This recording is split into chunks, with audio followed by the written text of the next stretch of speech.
حضرت ابو ہریرہ رضی اللہ تعالیٰ عنہ سے مروی ہے کہ رسول اللہ صلی اللہ علیہ وآلہ وسلم نے فرمایا، جانتے ہو مفلس کون ہے؟ صحابہ نے کہا، ہم میں مفلس وہ ہے جس کے پاس نہ درہم نہ دینار نہ کوئی ساز و سامان۔ آپ صلی اللہ علیہ وآلہ وسلم نے فرمایا، میری امت کا مفلس شخص وہ ہے جو قیامت کے دن نماز، روزہ اور زکوٰۃ لے کر آئے گا۔ ایک شخص آئے گا جسے اس نے گالی دی ہوگی، کسی پر تہمت لگائی ہوگی، کسی کا مال کھایا ہوگا، کسی کا خون بہایا ہوگا، کسی کو مارا ہوگا۔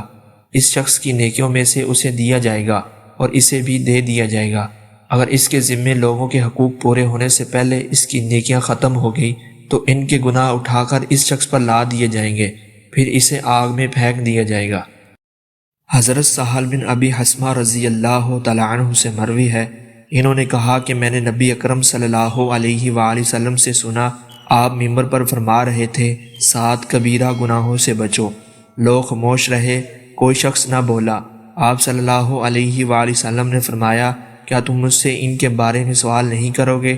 اللہ کے ساتھ شرک کرنا، کسی جان کو قتل کرنا، مقابلے سے فرار ہونا، یتیم کا مال کھانا، سود کھانا، پاک دامن عورت پر تہمت لگانا اور ہجرت کے بعد واپس چلے جانا۔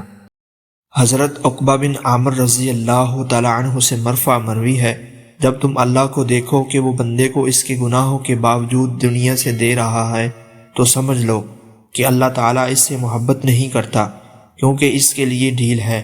پھر یہ آیت تلاوت کی۔ ترجمہ: پھر جو لوگ ان چیزوں کو بھولے رہے جن کی ان کو نصیحت کی جاتی تھی تو ہم نے ان پر ہر چیز کے دروازے کشادہ کر دیے، یہاں تک کہ جب ان چیزوں پر جو کہ ان کو ملی تھی وہ خوب اتریں گی، ہم نے ان کو دفاتن پکڑ لیا، پھر تو وہ بالکل مایوس ہو گئے۔